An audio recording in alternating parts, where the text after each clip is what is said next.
As requested by some of you out there, the only way I can do this review is to break it up in groups. I will not be reviewing every figure today.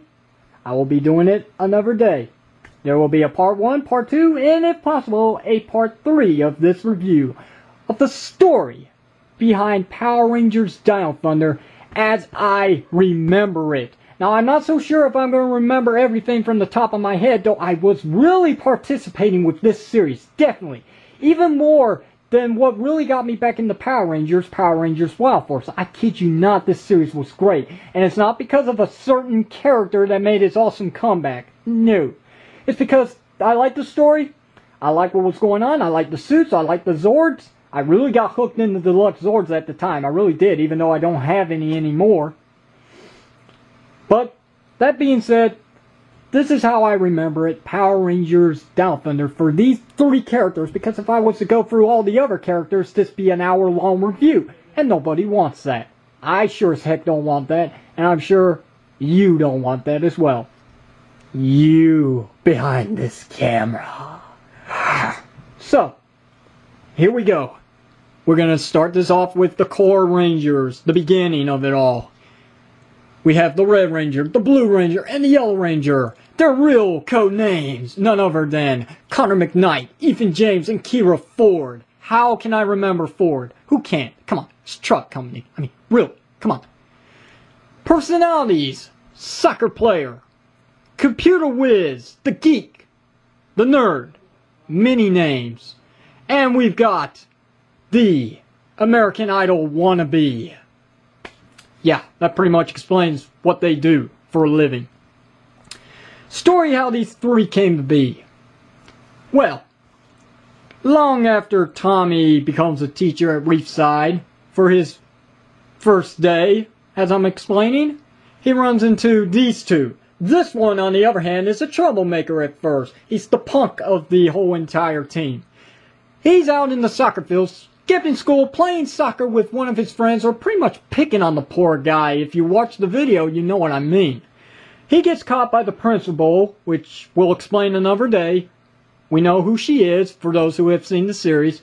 Anyway, the principal, Randall, throws him in detention. Ethan, afterwards at school, is messing around with computers and all that. He's on his laptop, he's hacking into the school grounds of the sprinklers. Something goes haywire, they all shoot off at the precise approximate time where Principal Randall's out there on the grounds. And she gets all wet, he gets sent to detention. Kira, on the other hand, I really don't know how she got sent to detention, whether it was she was protesting or something, or singing in a private area. I don't know. She was singing and then she gets thrown into detention. That's all I remember. So they're all in detention. And wouldn't you know it, Tommy is the one that gets chosen, or Dr. Oliver as they called him. He's the teacher of detention. And instead of taking them to detention, he takes them to the museum and says, if you find anything prehistoric, I will cancel detention for the rest of the week. Them being the dorks that they are, they agree. So, yeah, they end up in the woods looking for prehistoric stuff. They fall into a ditch. They land into some kind of cave, an underground cave, which leads them to their Dino Thunder Command Center, pretty much, which is later on discovered. That's where they find these magical gems called the Dino Gems. They don't know it at the time, but when they pick it up, they become super-powered supermen and women. By that, I mean they only have one ability each. Connor, the Red Ranger, has the ability of speed, like Sonic the Hedgehog. Just throwing it out there. Ethan, the Blue Ranger, has the ability of armor, or shield, as the CGI was pretty cool for him. It's pretty much a Triceratops. It's got all that armor. And Kira, the Yellow Ranger, pretty much has the worst one of them all. The ability to annoy people. By that I mean she screams her lungs out. And pretty much, as never happened in the show, but I'll pretty much say it, the Triptoids pretty much, after hearing something like that, blow their brains out. Why not? I'm sure I would, if it were real. So that's pretty much how they got their powers. Later on, they get their Zords and their Morphers by Tommy, which, they use them to become Rangers. And then they have to control their inner thoughts to control and tame the dinosaurs that are being controlled by Mesogog. And they do. And that's how they become this. And that's how they get their Zords and their Megazord. And then that's how they become Power Rangers. So yeah, that's their story of how they came to be. Hopefully you enjoyed that. Now we will get to what everybody wants. The feature presentation of the Red Ranger, the Blue Ranger, and the Yellow Ranger. Part of the talking series of the basic Power Rangers Down Thunder Wave 1. Tongue twister. Say that 4 times. And so we get to the climax of this review. The review itself.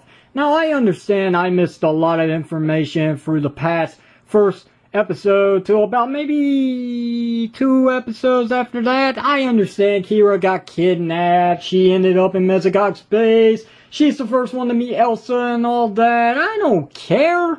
I know a lot of events happened between Connor and Ethan at the time, and I really didn't go through the discussion of how Tommy acquired the Dino Gems, or what he did before all this happened, before he became a teacher. But guys, do I look like Collections DX? Really? If you want a really, really long story, not a brief story about how this came to be, or how Zords are acquired and all that throughout the series, go watch Collection DX. Leave me alone, okay? So, dislike it if you want, I don't care. I'm just doing this because the people demanded it. I will absolutely not go through all the details. You know how long of a review that would be? Let's say about a good 5 hours. So, I can get very carried away, in other words. Here we go. And now the review. The Rangers. Generic. Pretty nice. I like the suit design. It's pretty cool. It's got kind of the original feel to the Mighty Morphin. You know, the diamonds and the colors and all that. I like the helmet. I like the sculpting. I kind of like the body style. I mean, it's not really muscle bound. It's not like the Bandai figures of Operation Overdrive and all that. So, it works. It works very nicely. So, yeah. Let's go ahead and get through the articulation. All of them are pretty much the same. Swivel head. Swivel shoulders. They just go around. They don't go in and out. The articulation wasn't that great, people. 90-degree elbow bends, no wrist rotation, no waist rotation due to the gimmick. Legs go up, legs go back. They do go in and out, which was pretty new at the time for them. And let's see, swivel at the knee, knees bend 90 degrees, and that's really it. I mean, you do get a lot of play value out of articulation with each and every one of these figures, which is pretty nice. They got some nice accessories as well. The Thunder Saber, is that what it's called? Thunder Saber, look at all that detail on this thing. It actually looks like the role-play toy. I used to have it, so I know. It's very nice. They also come with their Thunder Blasters, I guess they're called. I was thinking Dino Blasters, but I'm not so sure.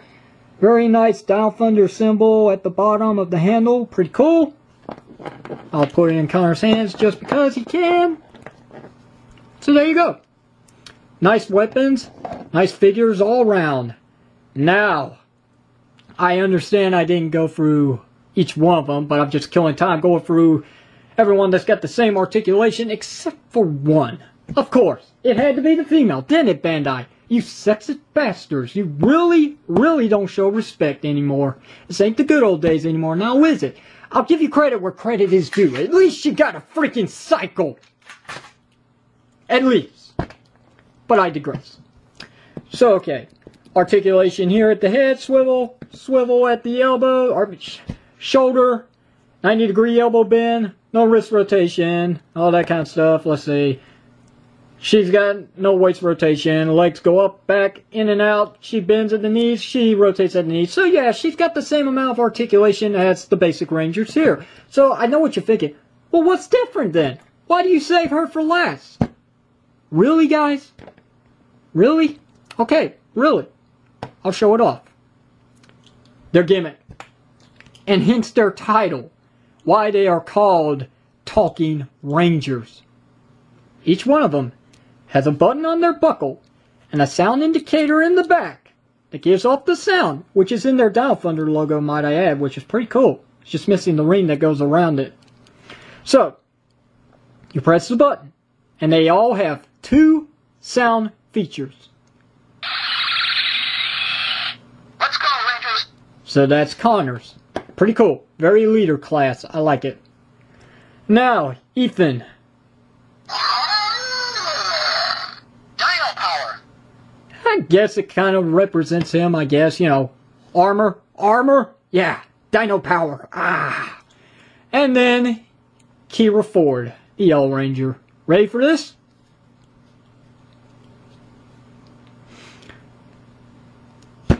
I know what you're thinking. It's just like your talking Yellow Ranger figure of Mighty Morphin Power Rangers, the 8-inch figure. It doesn't work because the batteries are dead. No indicator. Nothing. Hence why she is so slim. I mean, look at that. She looks pretty good for her size, really does. The others, a little bulky. And it's because of the battery compartments on the inside. Hers, on the other hand, is in her weapon. Her gimmick is in her weapon. 2 sounds. See? Indicator. See? Ah. Look at that. I mean, really. Bandai is best known for this. Load of respect to the females. Load to it. I loathe it. I loathe it. I don't like that. I wish they stopped doing that. But it does make a nice jetpack. Yeah. The jetpack. Pretty cool. Yeah. Pretty cool. Pretty big, too. Oh, what's that? A little head? Story for another day. Another review. It's coming. Not today. Other weapons that these guys come with. Yes, the guys. The Red Ranger comes with a Gatling gun. What? A Gatling gun? Ethan, the Blue Ranger, comes with a laser blaster or something like that. No, actually it's on this side. See, the trigger's right here, so it's this thing, like a fan blaster. I don't know. Maybe it's a hot air thing, or a blow dryer. Yeah, that's what I'm thinking, a blow dryer. And they do come with hands. We'll get to that eventually. And that's pretty much their weapons. Now, here's the problem. Those weren't their weapons in the series. They weren't. No. Absolutely not. These were the weapons in the series. These were the weapons. I remember so many issues, so many complaints that these figures came with these crappy weapons that we'll get to eventually, rather than their main weapons of the freaking series. It's just like Samurai all over again, except Samurai came later. Samurai, you had the Mega Mode Rangers before the basic suit Rangers. I can understand why that happened. I can understand. And I accept and I forgive them for that mistake.